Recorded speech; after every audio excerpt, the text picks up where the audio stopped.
Title: The Wealth of Compassion. In the heart of a bustling city, where towering skyscrapers kissed the sky and the streets thrummed with the rhythm of life, there lived two men whose worlds couldn't have been more different. On one end of the spectrum was Mr. Benjamin Hayes, a man of immense wealth and influence. He owned several companies, wielded power like a fine-tuned instrument, and lived in a palatial mansion that overlooked the city skyline. On the other end was Mr. Samuel Rivers, a humble janitor who eked out a living by cleaning the very buildings that Mr. Hayes owned. He lived in a cramped apartment in a rundown neighborhood, struggling to make ends meet. Their paths rarely crossed, for in a city as vast as theirs, the lines between the affluent and the impoverished were drawn with unmistakable clarity.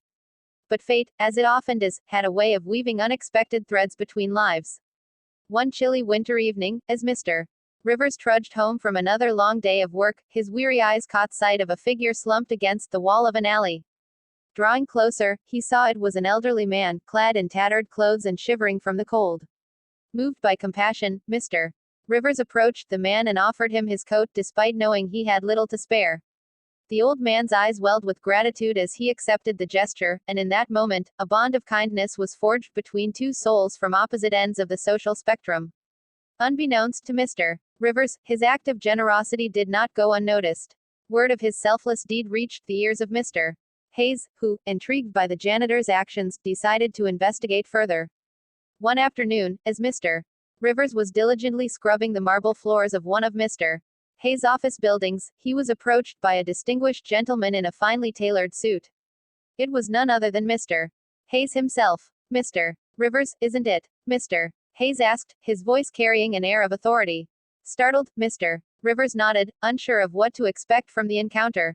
"I've heard about your act of kindness towards that old man in the alley, Mr. Hayes continued, his tone softening ever so slightly. "It's a rare thing to see such compassion in this world, especially from someone in your position." Mr. Rivers shifted uncomfortably, unused to receiving praise from someone of Mr.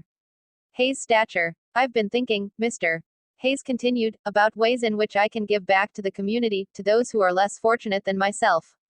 And I believe you may be the key to making that happen." With those words, Mr. Hayes offered Mr. Rivers a proposition to partner with him in a charitable endeavor aimed at providing support and resources to the city's most vulnerable residents. Despite his initial skepticism, Mr. Rivers couldn't help but feel a glimmer of hope stirring within him. Over the following months, the unlikely duo worked tirelessly to bring their vision to life. Mr. Hayes provided the financial backing and resources, while Mr. Rivers lent his expertise and first-hand knowledge of the struggles faced by the city's impoverished communities. Together, they established a network of shelters, soup kitchens, and job training programs, offering a lifeline to those in need. Their efforts garnered attention and support from across the city, as people from all walks of life rallied behind their cause. As time passed, the once vast divide between Mr. Hayes and Mr. Rivers began to blur, replaced by a bond forged through shared purpose and mutual respect. They discovered that despite their differences in wealth and status, they were united by a common desire to make a difference in the lives of others. Years went by, and the impact of their charitable work reverberated throughout the city, leaving a legacy of compassion and generosity in its wake.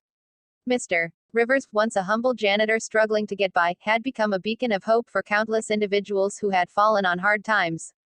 And Mr. Hayes, whose wealth had once seemed a barrier separating him from the world around him, found true fulfillment in using his resources to uplift those in need. In the end, they discovered that the true measure of a person's wealth lies not in material possessions, but in the depth of their compassion and the impact they leave on the world around them.